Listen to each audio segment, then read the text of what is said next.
kutaalee addunyaa gamaaf gamas ciftanii kan daawwattan jaalatamtoota daawwattoota qophii Oromiyaa Miidiyaa Neetwoork qophii teenta Oromiyaa Miidiyaa Neetwoork torbaaniin guyyaa wiixata tan dhiyeessuun jaarolee biyyaa abbootii gadaa namoota siyaasaa qondaaltota mootummaa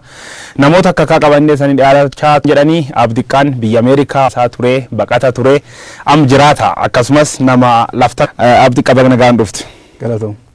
mee tanumaan itti xeeyyan diqqaasan gabaaba liibanii dhalatte achuma guddatti qabsoo dabalamtee gee qabsoo kee turti achi raqa keeyyanno akkamitti achi seenti ani akkuma jette maqaan kiyyaa Diqqaa Hassan Eedin Gabaabaa jedhama lafti dhaloota tiyyaa yeroo ammaa Gujii Bahaa jedhamti si'a barkeen sun ammoo zoonii Booranaa jedhamti aanaa Liiban gandi Malka Gubaa fila jedhanii dhaladhe diqqeennaani ana ganni torbaman barnoota magaalaa Nageelle seene achuma guddadhee aga iskuulii gaafa jijjiiramni siyaasaa dhalate dargiin kufee mootummaan coomsaa dhaabatu sun kun barataa kutaa 11 gaa jijjiiram sun keessatti yeroo jalqabaatiif yeroo sochiina Oromoo dammaqiinsi Oromoo ol ka'aa ture dammaqiinsi sun keessatti qeerroo waan turree fi achi keessatti qooda fudhachaa turre naannoon keenya sun ammoo naannoo yeroo sanitti sababii siyaasaa Oromootti makame wato hedduun turinuu harka nyaaphaa seenee harka wartii PLF adochiin hin bayni ador korran seenne jiddu sun keessa waraan bilisummaa Oromoo keessa ga'een tante humni jajjabee jedhanii jajjabummaa leenjee jajjabummaa sun eegii obbaafne duubatti damee tikaa kan jedhan leenjiyaa ture jechuudha sun keessatti seenaan dheeraa yeroo hin qabnu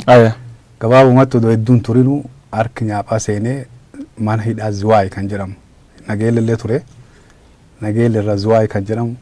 walumaa galatti jireenya kee keessatti umrii ijoollummaatiin gara waggaa 9 hidhame eegee sullee seenaan isaa dheeraa achi baane karaa jiruu baqa jalqabee ganna 2 gara Naayiroobii ture Naayiroobii irraa bara 2004 keessa gara biyya Ameerikaa carraa argadhee achi godaane Ameerikaa waggaa hedduu jiraate jechuudha waggaa hedduu jiraate adochillee imbaasii waan xiqqoo keessatti qulqulleeffadhu jira waraan bilisummaa Oromoo sun geeggize jirtanitti duuli guddaan tokko san godhan dambala faccana maqa keellachi keessa yaayuu dhagaye duul sun kee jirta ambaaf jaarsa waa qoqootoo kan du'a guddaa sun kee ture lolli sun nurumatti ta'e lolli sun lolakka malee hamaa ture nyaaphii jechuun waraanni TPLF humna guddoon waraan sun gartee duubbee isaa dhaqee dhabamsiisuuf yaade ture garuu akka yaada warra hin taane ammoo namoota jajjaboo namoota bebeekamoo namoota gartee akka jaarsoo waa qofaa nama sila dhabuun malle lol sun keessa dhabne gara nam 12 nam jajjabaa nam 12 nurraa afixxu malee lol sun injifannoon irra aanne haala ajaa'ibsiisaa ta'een humna diqqoon gartee waraan hedduu kabobba'ee dhufe namni yeroo san achi ture irra caalaan nam leenjirra ture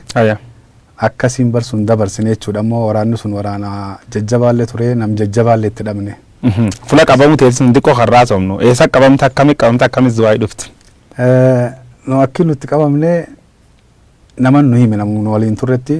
namu marra lubbuun jiru maqaa isaallee fira dhiifna isatti galee harka kennate na callaa don ta'inu caasaa hedduu hime nam hedduu waliin harka nyaaphaa seenne jechuudha Nageelle ture Nageelle Kiflexoorii fula jedhan moonaa waraanaa guddoo achi keessa ture achi keessatti waan hedduu argaa turre toorcharii hamaa keessa dabarsine egaa namni jiru waan argaa sullee keessa dabarre mana hidhaa Zuwaay kan jedhamu yeroo jalqabaatii fi kutaalee Oromiyaa garaagaraa irraa Harargee Wallaggaa Jimmaa Iluu Abbaa Booraa Shawaa Arsii bakki sun bakka gartee mooraa leenjii waraan dirgii ka turte bakki sanitti ilmaan Oromoo 1000 walitti qabanii amata hedduuf achitti cinqamaa turre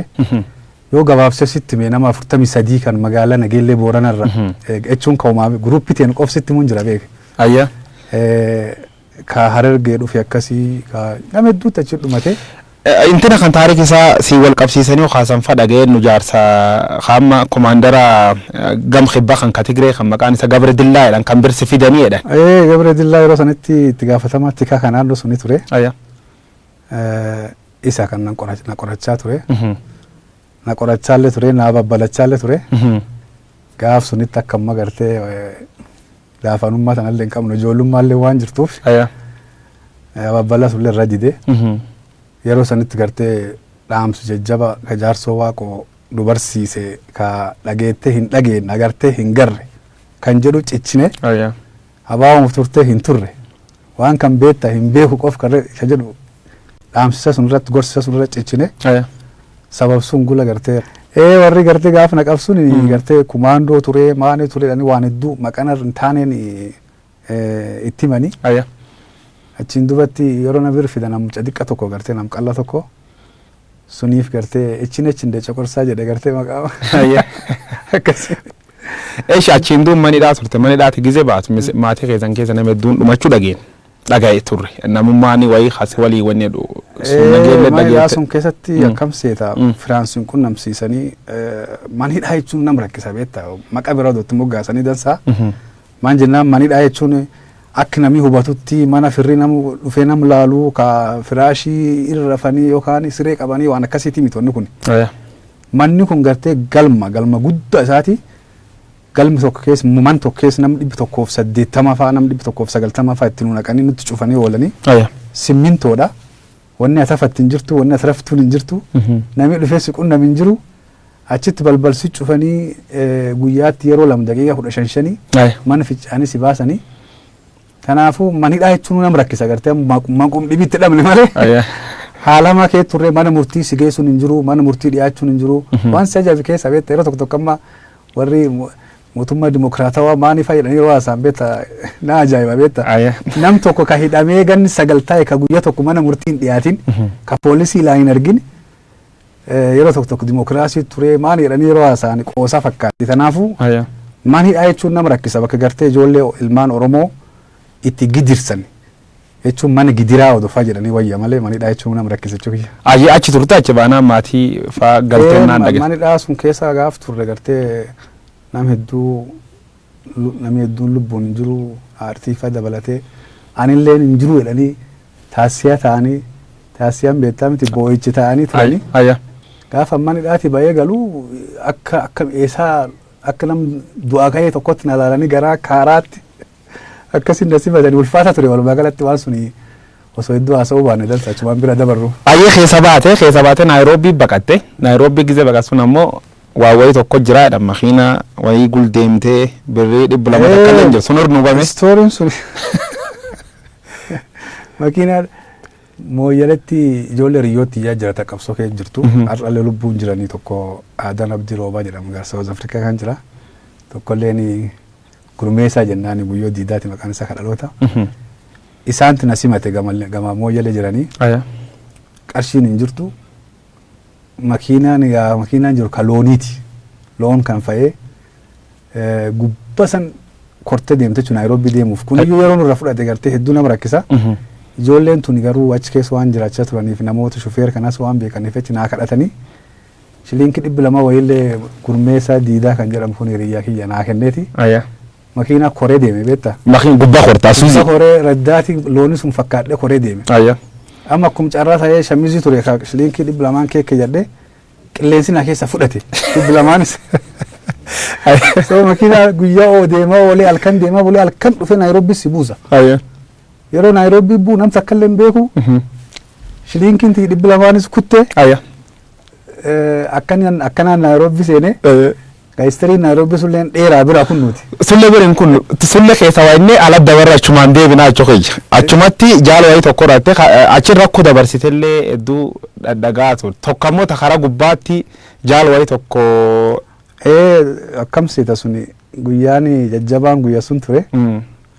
Dhufee haga torbaan lama guyyaa 3-4 ture beektaa isli jedhanii bakka tokko jira. Kan namni Naayiroobii keessa. Namni Soomaleetii fi namni Oromoos taanaan namni rifiijiin kun itti baay'atu achi dhaqee achi lafti dhoqqeedha karaan kun gartee dhakatti naqanii dhoqqeedhaan ajaa achi keessa amma karaa lamaa jedhanii karaa 10 irraa karaa lamaa mucaa tokko jira ka Harargee kan fuul baradhee isa bira deemee laaqaan barbaadadha jedhee osoo deemaa jiru dhoqqee tan keessatti sooliin kopheen irra buqqaate amma akka lafti bareetallee hooma hin nyaanne nyaata barbaadachaa deemaa jira. Sooliin kophee yeroo irra buqqaatu deemuun si rakkisa jechuudha. Amma gartee rakkoo hedduu keessa dabarsee armi ga'ee gaafa gartee mana hidhaa sun jirtu namni cuftinuu wal qixaa namni cuftinuu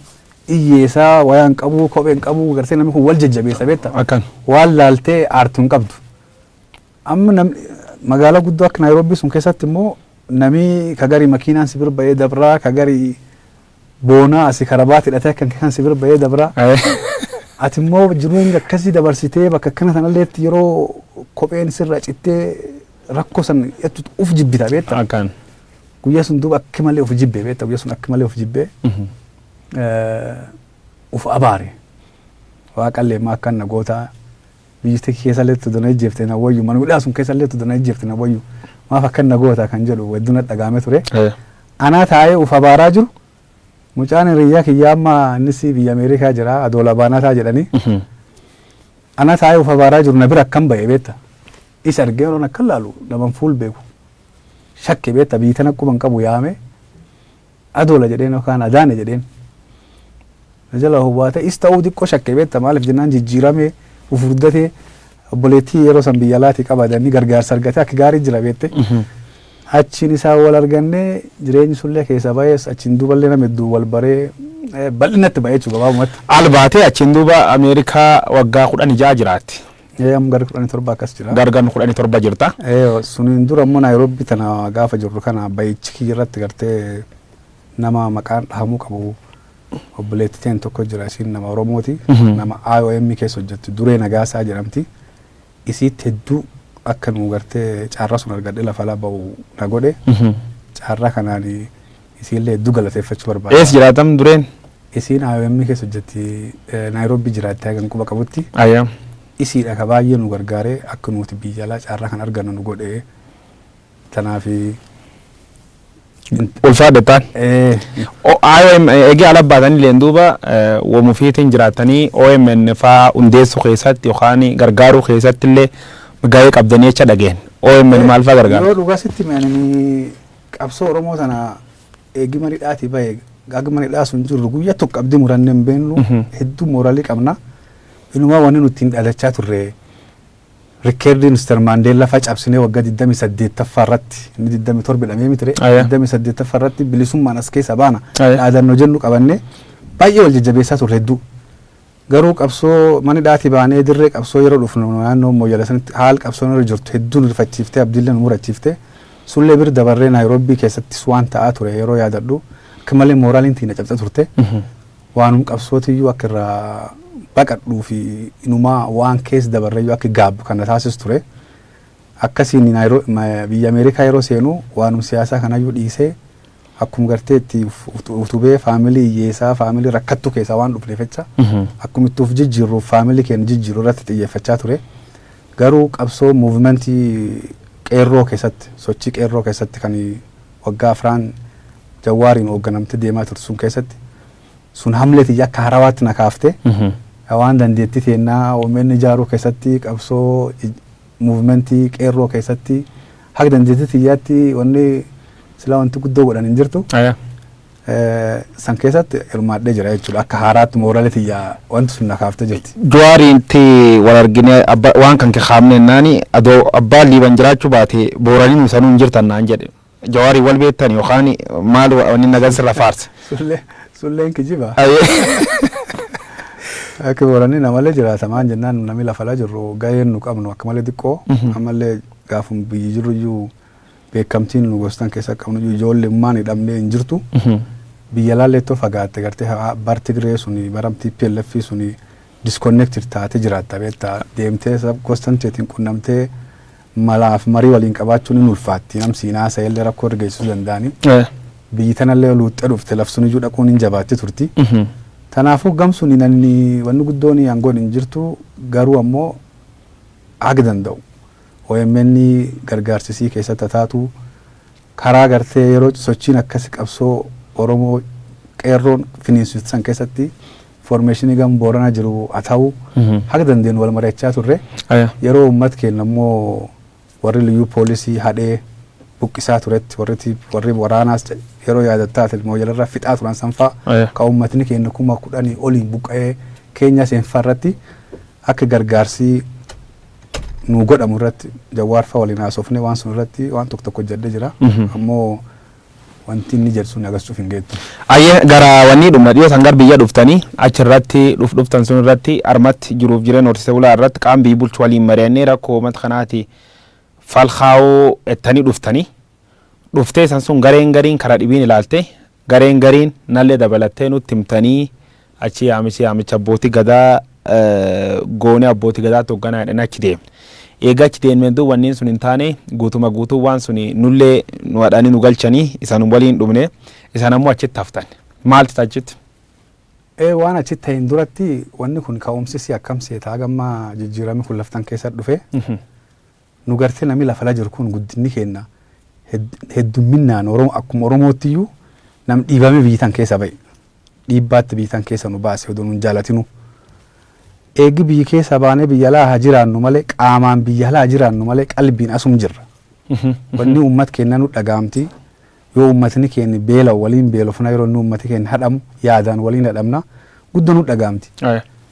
Garuu barammaa TPLF sun keessatti akka feesoo si dhagaamellee wanni ati godhuu dandeettii hin jirtu akkuma reefu siin jedhee disconnect taanee hafne turre jechuudha qunnamtiin tiin citte. Bar jijjiirama kan keessatti ammoo jijjiirama hedduu ta'e namni ka biyya alaa jiru dhufee akka paartii siyaasaallee mari'atee akka naannoollee arza kalee keessa baqate gandi kalee keessa gartee dhiibamee ba'etti gad dhufee maatii isaa qofa osoo hin ta'inuu naannoo isaa sabi isaa beekaa isaa gosi isaa waliin wal naanna'ee waliin mari'atee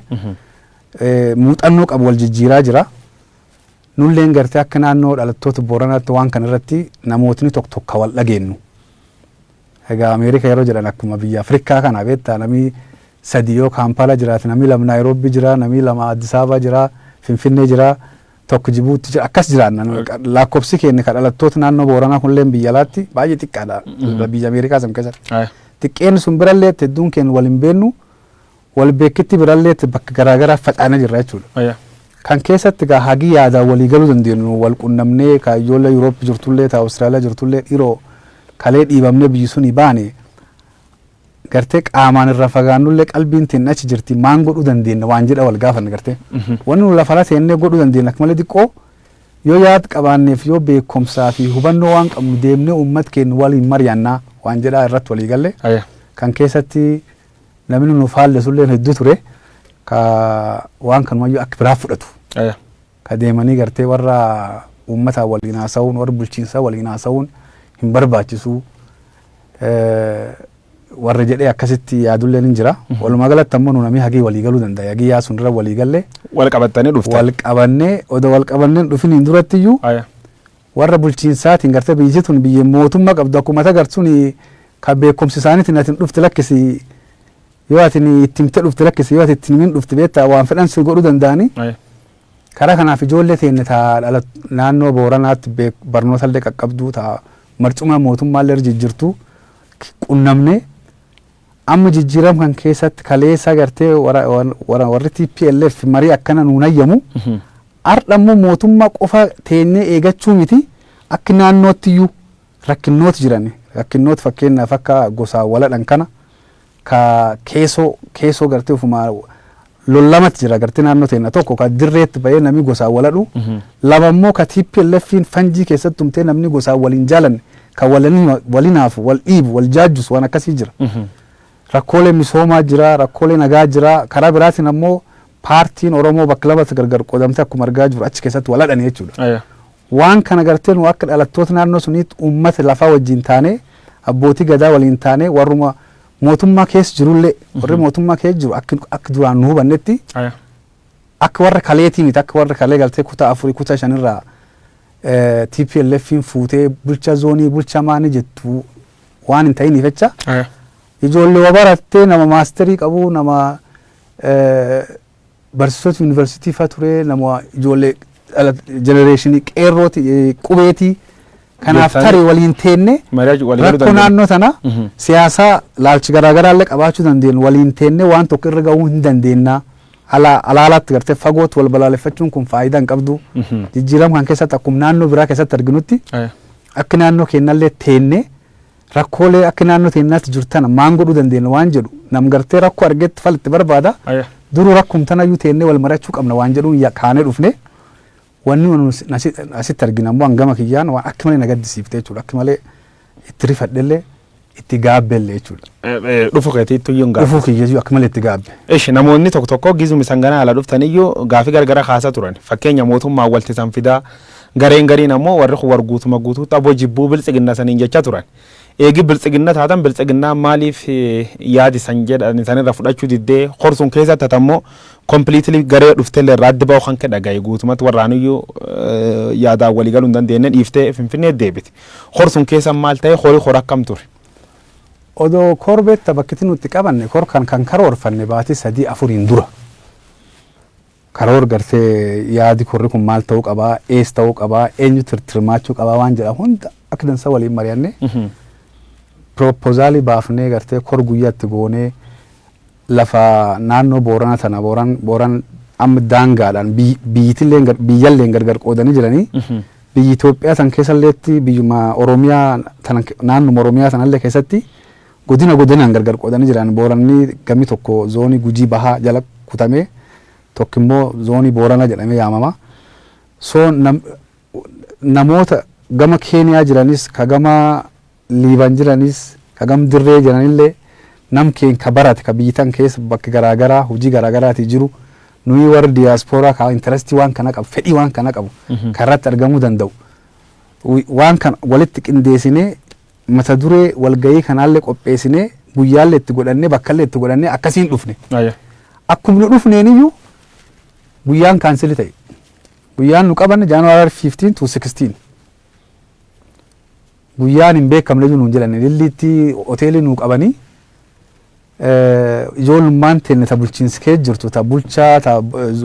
Oromiyaa keessa hangoo qaqqabdu ta sila gartee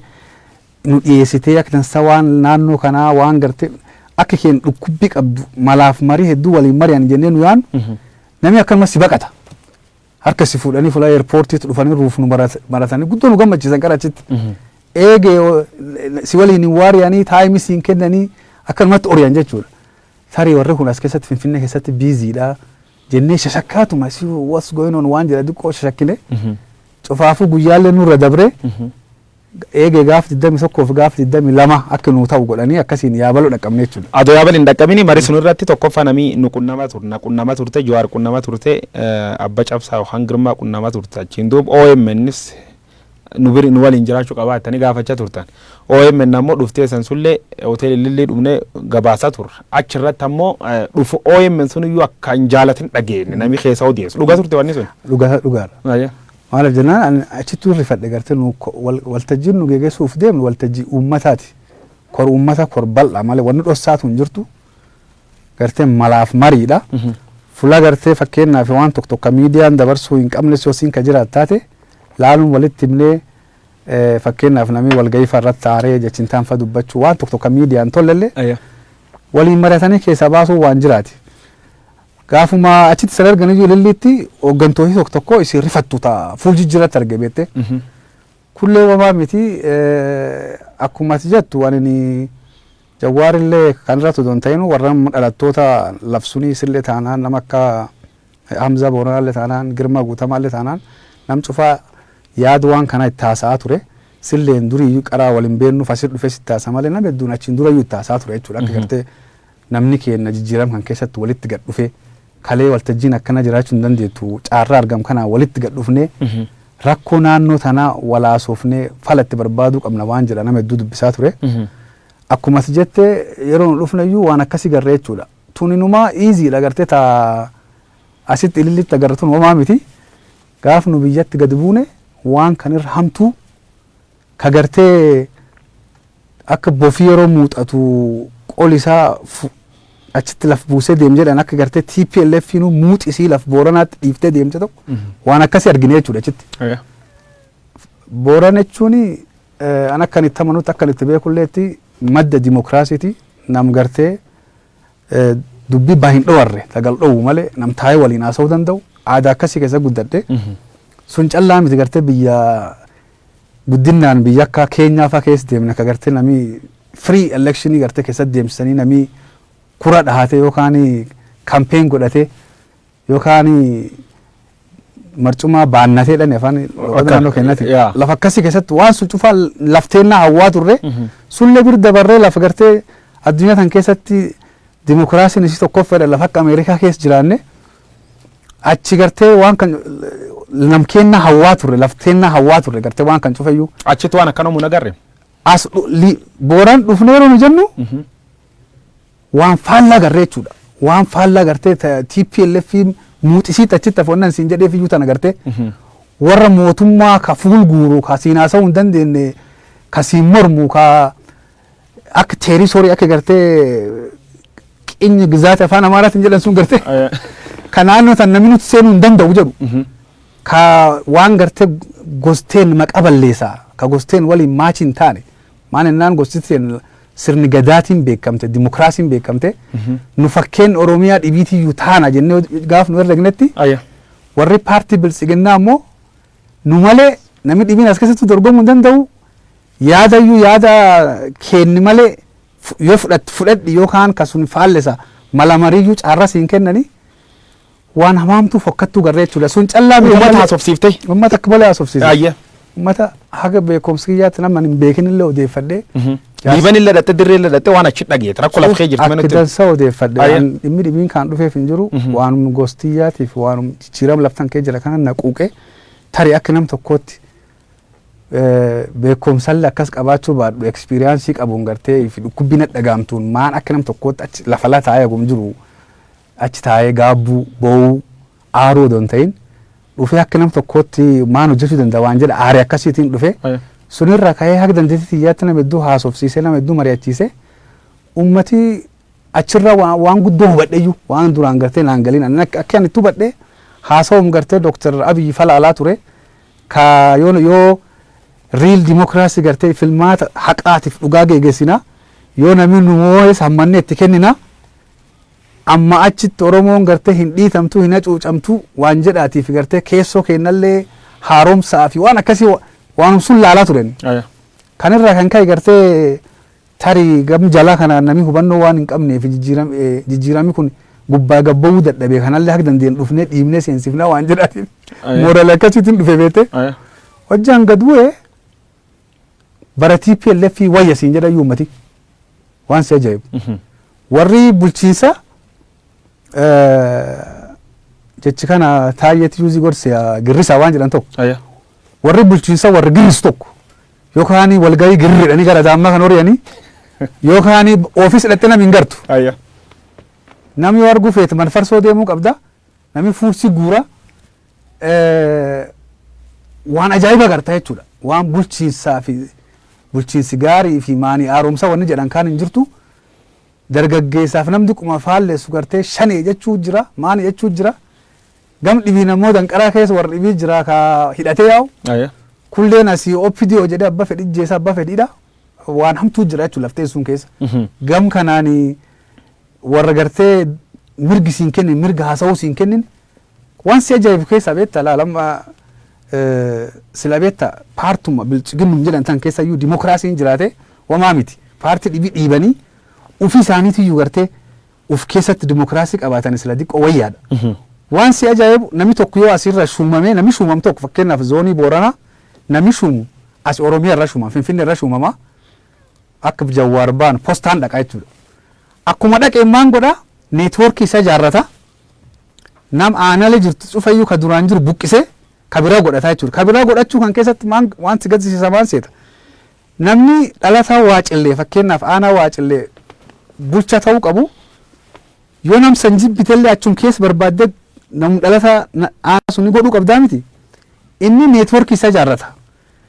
dhalataa aanaa Waacillee sana achi buqqisanii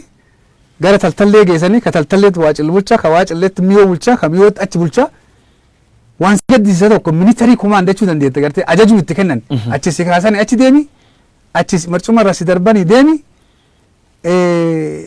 waan gartee akka militarii fakkaate tokko bulchiinsaayyuu jechuun si dhakkisa gartee. Jireenyi uummata kun maal irratti argite nageenyi malee karaa misoomaatiin karaa jireenyi uummataatiin maal fakkaata akkam agarsiisa. Wanni jira cuftuun akkuma si gaddisiisa karaa nagaatiin hedduu si gaddisiisa gartee uummata paartii lamtaa Oromootiin yeroo amma jijjiiramni jiru kan keessatti sila jijjiirama dhufe jennee qeerroon dhiiga kan ga'utti dhangalaasite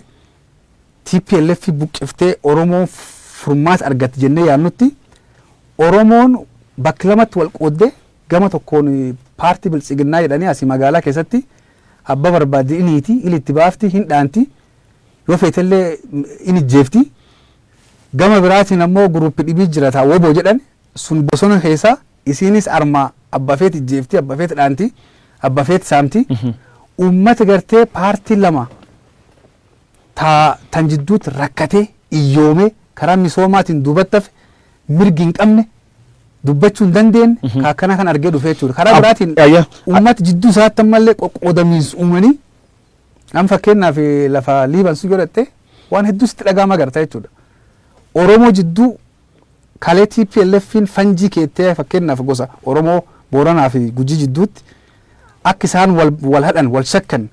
wal jibban fanjii isiin uumte san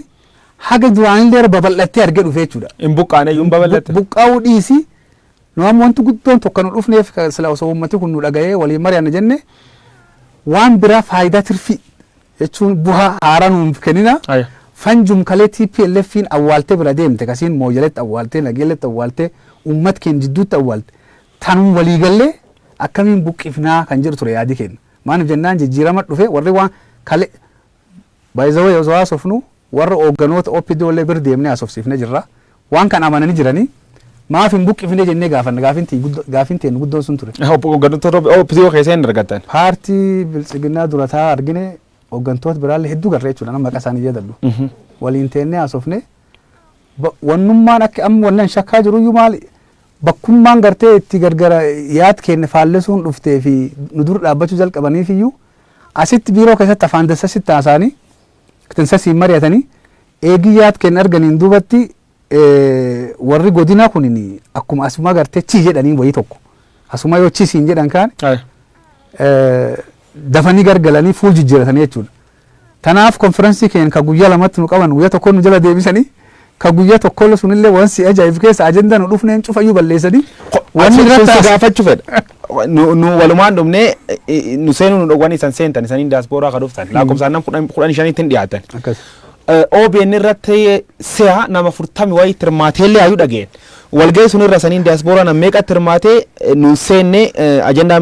marii sunii maal fa'a ture? Wanni tokko kan ajaa'ibayyuu waan sunani. Beektaa kijib gadi hojjaa gurri fadha beektaa. Nu namni dhufu nam 15 walumaa galatti jechuudha. Guyyum suniyyuu TV wanni siin jette gabaasite diyaaspooraa naannoo Booranaa nama 42 dhufee jette. Milaalati nu 30 illee nu godhani yoo. Nuti nu darin nare. Lakki 15 irraa gara 15 itti daran 30 ta'a miti. Milaalatin more than 100% jechuudha gartee kijibii beektaa. Ati waan xiqqoo tokko yoo xiqqoo tokko itti cokattee itti darabtillee waa miti beektee kuniyyuu qara waan akka malee na ajaa'ibe. Suniin dura ammoo galgal guyyaa akka korri borii galgala nama lamnu keessa yaaman. Yaamanii jennaan ani deemuu qabaa jedhee deemu. Ufiin deeme jechuudha. Bulchaa fi warra abbootii gadaatti sayyaama ebeluuf ebeluu jedhanii nuyi waliin ciisu keessa. Isaan 15 keessa. Keessa nama lama yaaman jechuudha. Dubbiin tun nagaa diddee ani deemuu qaba jedhee deeme jechuudha. Hojjaan nu galgalachi dhufne waan si ajaa'ibu nu korkeenna ka jijaan duratti piroosesiin jalqabame ka warri gadaa qabu kan jaarsi biyya yaamamee arda cufa yaamamee nami beekaa yaamamee hayyuun qeerroon nami qabaataan lafa yaamamee akkasitti akka waan gartee well organized ta'e waan akkasii eegne beette abba gadaatiyyuu galgalsuun itti manee jechuudha hariiroo makiinaan fidanii galgalsuun itti nu himuun jirani akka haaraatti jechuudha. Abbootiin gadaa gaafii nu gaafate jechuudha akka haaraatti. Ati taabboonni sanallee achum kaayi filaanaan xiqqoo tokko itti rifadhe sun isteeppi lammaffaa irratti waan nu bor walga'ii irratti haasa'uuf deemu orienteeshinii nuu kennuu jalqaban jechuudha. Mootummaa sanii kenna. Anum jaarsi guddaa isa garte kan nama 47 ka dhimmi laftiyyaatiif sabkiyyaa ka gostiyyaa haasaa jedhee karoorfadhee birrii agasii baasee Ameerikaa dhufu kaabineen na dur teettee waan hanaasa'u natti mufeeti. I was shocked rifadhee jechuudha. Si galte? Kullee wamaa miti kan waliin haasofne isteeppi lammaffaa sadeeffisuu irratti Hamzaa Booranaatii fi Girma Guutamaatiif warri OMN illee miitingi irratti qormaatiin fudhatuu dhufe jechuudha. Seenanii jedhan. Seenan akkamitti? Maaf hin seenne? Nu poolitikaa miti haasaa yaanu waan dhimmi lafteenna haasofna waan dhimmi uummata haasofna uummati keenya immoo hagii caarraa argatee walgeetan keessatti argamee jiru hagi xiqqa tokko kaanii lafisa keechisa arda keessa keechisa kun cuftunu korkan interest irra qaba dhaga'uu qaba nu waan dhossaa naasofnu miidiyaa coverage nutti kadhatee dhufe tanaafuu kun hafuu qaba waan akkasii waan hamaamtu arge jechuudha waan akki malee dhagaame keessa amma kadhoowwan keessa ganamumsun akkas jedhani miidiyaa Amzaa fi Girmaaleen akka hin seenin dhowwan naammoo waraqata naa kennan negotiation irra waliigaltanii waraqata naa kennan moo dhowwaa OMN illeen akkuma waliigalaa qara dhowwan OMN illeen hin seentu Girmaa fi eenyu illeen hin seentu naan jedhan galgala nuyi sadee waliin jiru keessatti jechuudha in mormee ani mormee dubbiin hojjetuun naa galtan miishoo irratti akka ara cufnaan galle beetta xiqqoo tokko atiin hojja lafa latan turtee jetti xiqqoo tokko jetta hin jaanjofta cubbuu namaa tallee hin beektu amma akkas se'a fulaan isin itti na addaatteyyuu sun callaa miti waan hamtu dhagaye jechuudhaan waan shok na godha gartee miidiyaa irrallee taasa'uun nam jibbisiisa qadabarru jijjiirama amma keessa jiru kan keessatti nam waliin taa'ee mari'ateetti falfiduu danda'a walgahii akkana qopheessine walgahii san irraa hafuun qabdanii waan jedhaatiin hedduu kakaasee natti amananii namni hedduun arma irratti argame jechuudha waan si gaddisiis keessa kor guyyaa lama konferensii guyyaa lama kan si jedhu guyyaa tokko deebisanii siin jedhamti guyyaa takkachisullee namaaf caarraan kennine waan si gaddisiisaatti irratti haasa'amaa ture jechuudha jalqaba bulcha biyyaatii fi jaarolee abbaa gadaa lama jaarsa abbaa gadaa Boranaatii fi jaarsa abbaa gadaa Gabra fudhatee waltajjii kontirool godhe wanni haasawaan waan hormaataa faa guddinni akka gartee Booranni horuu qaba faa ajandaa al waan ta'e kalammata ammoo waan biltsiginnaati biltsiginnaa fi sasadeessoo ammoo gabaasa gartee biltsiginnaan hojjette waan misooma irratti wanni guddoon harkanuu qaba kan nu yaaddesee irrii nu dhowwee gad dhufe ummat keenna ka gartee nagaa dhabee keessoo isaatiin nagaa dhabee paartiin lam keessa wal loltu kaalkanii guyyaa kaan achi shanee jedhee nam boruu jedhan ilmi Boorana ajjeesu kaan kaachi gantuu maanii waraan gantuu wayyaanee jedhee jaatani nam jedhan ilmi Boorana ajjeesu ka jitu sanatti ummatii gidiraa arguun jiru rakkoo arguun jiru ka daldalli irra dhaabate ka abbaa fedhan hidhani ka kaan achi hidhu ka kaan achi dhabanaasu nu rakkoo akkanaa gartee ummatni keenya sa'aatii jijjiirama tan keessatti rakkoo tan keessa jiraachuu hin qabu isan tana dhuftan nu tanaa dhufne wanni nu walgahii sun irra dhageenna immoo gabaas mootummaa fa gartee ata dubbatte horton irratti akkamiin carraa argatte carraallee giddiin argadhe humnaan argadhe jechuudha humni sumne nutti sa'aatiillee deebi'u jiru waan ajaa'iba walgahiin akkuma bulchaan kontirool godheen waan jedhe diyaaspooraa keessa nama lamaa carraa kennina ebeluu jedhanii jechuudha jennaan warqa lamaan isantu filate haa kennaniif kan birdabri amma waraqaa barreessatti kennee waltajjii biratti itti geesse obbo an dubbachuu dhufe dubbachuu qabaa jedheen achiin duban na dubbise anillee xiqqoo waan emotional ta'ee aareefonni adeemsi idaa kalee galgalaatiif kun cuftuun waan hedduu natti dhagaamee fi haasaa tartiibaallee waan haasa'uun se'u ammoo uummataan gartee dhaamsi gabaabaa dabarseef jirna fakkaata eeggisuun haasa keessullee miidiyaaleen hin dhosse irra deebi'ellee ilaalle namallee hin dabarre pikcherii xiyyaaf haasa kiyyaallee cufayyuu in ukkaamsanii jechuudha. Na callaa miti gartee waan warri feffedhuu fi nama warri feffedhu malee waan jaaroo haasa dadansa jaarooleen haasofte kacaara argatteillee ni jirti sullee cufin ukkaamsanii pikcherii kiyyayyuu walgahii keessatti hojjeta gartee OBN irratti dabarsuun keessatti pikcherii kiyyayyuu hin garsiisan hin dhossan akkasuma kutanii jechuudha.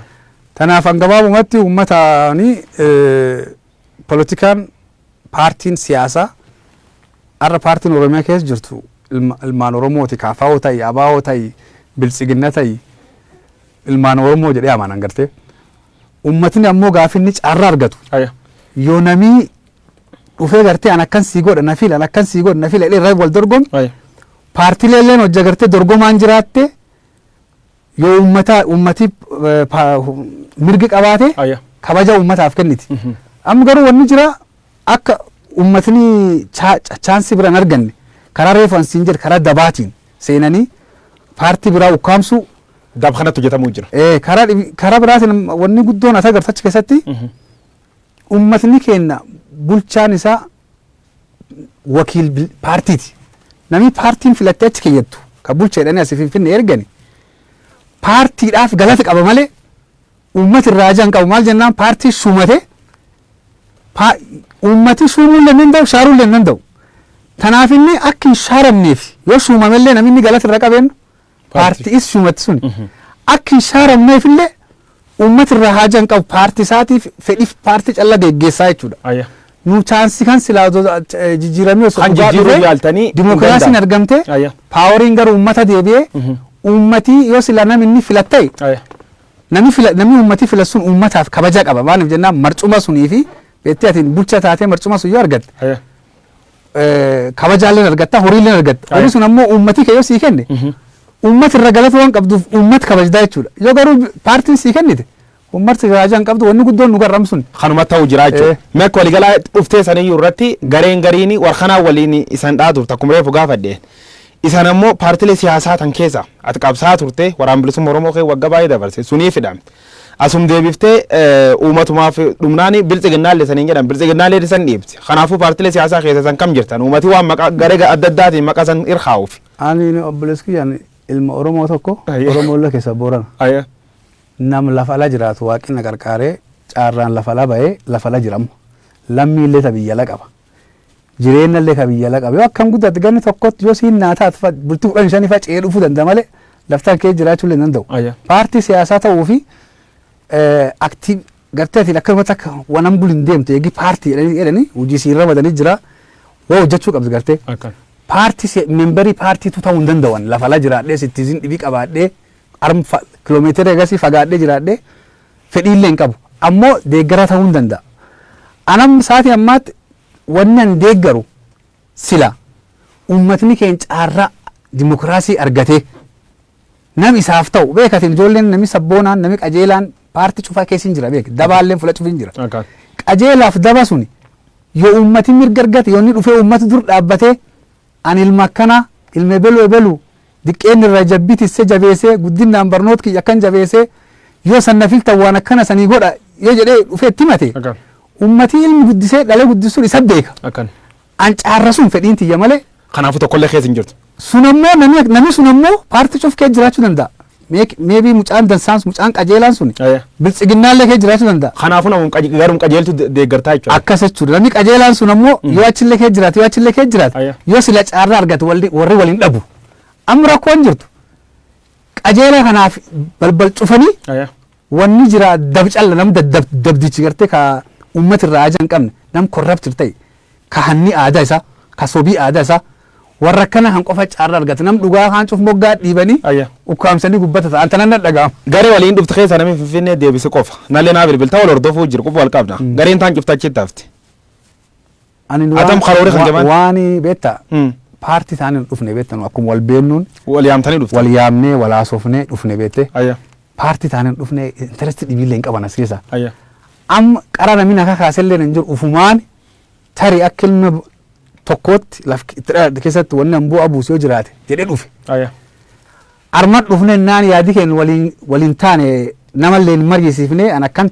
taallee hin jenne tiyyum naan taane ka'ee deeme jechuudha. Maalti taana? Kanamas illee keesseen hin fedhu namu waan isa fakkaatu itti hafuufatuuti. Tanteetiin maalam karoora kan gafuul dura? An karoorri kiyya akka malee hamleen na cabxee galuun jira. Akka malee mooraalii na tuqamte. Akka gartee gaafa manidhaatii bahee mooyyal dhufee haal siyaasaa argee mooraalii na cabxe siin jedhu sun gartee. Ammallee yeroo lammaffaatiif haal biitii tan keessatti argee fi siyaasa akkasiin deemuun jirturra akka malee rifadhee akka malee mooraalii na cabxe. Yoo galee boqadhee ganatti yaadu malee amma mooraaliin cabxe kana galuun jira. Dhumirra waan jettoo qabaataa fitanne. Dhumirratti waan jechuu fedhu. Uummati keenya paartiin intarestii mataa fi fedhii mataa ofii malee fedhii uummataa yoo uummati ka'ee mirgisaa gaafatee jedhe malee tokkolleen ta uummataaf agas cuf rakkattuu hin jirtu natti mul'achuutti hin jirtu. Sun callaa don ta'inu paartiin Oromoo gargar wal qooddee uummata keenya akka malee miidhuun jirti. Ani miidham kan keessatti calleessilleen isan hin baasu haga dandeettan gartee warra keessumattuu waraanaan furmaatiin dhufe nama nun. Waraanni Oromoon fuula lama gargar baatee walijjeeftu akka reefu siin jedhu tokko biltsigina jedhanii guyyoo maqaanii tokko shani yookiin abaawoo jedhanii maqaan diqqaa arma walijjeeftee furmaata dhufa waan jedhan kana itti namanu wanni kun kufaatii hamtuu fi balaa hedduu uummata isanirra deemsisuuf deemti calliftanii oteettanillee dhumaatiin hin haftu waan kan falmadhaa iyyaa harka wal qabadhaa keessaa wal qabadhaa karaa itti dandamattanii mal dhahadhaa uummataan jedha warra bilisiginnaatii fi warra immoo paartii al jirulleen walijjeeftanii bilisummaan isan fiddan hin jirtu waan kana gartee ufillee gaagatanii uummata keessanillee balleessitanii tarii achillee bira dabartanii biyyi tanallee saba kanallee ka gartee qabsoo isaa asiin gahe kan kuffiftanii caarraa warra diinaatii fi yoo bantan malee furmaati isan fiddan hin jirtu waan kanirraa odoo dhaabbattanii laaltanii karaa nagaatiin furmaati dhufee dansaadha yaada. Ulfaat daawwattoota keessummaa Oromiyaa Miidiyaa Neetwoork gaaffiif deebiin Abdiqqaa Haasan Gabaabaa waliin goon kan fakkaatu ture. Abdiqqaan qabsaa Oromoo duriiti nam biyyala jiraatu rakkoo uummata sana fal'aa'uuf fal barbaaduuf diiyaaspooraa Boorana waliin gar Boorana imalee ture achitti ammoo wanni dhufneef nu milkoomne aamileen nu cabxe biyya deebuu jirraa jedhe fuulduraaf dhimma kanarratti dhimma uummata irratti bal'inaan waan jira waliin mari'an ta'a Abdiqqaa ulfaaddi galatoom. Galatoom.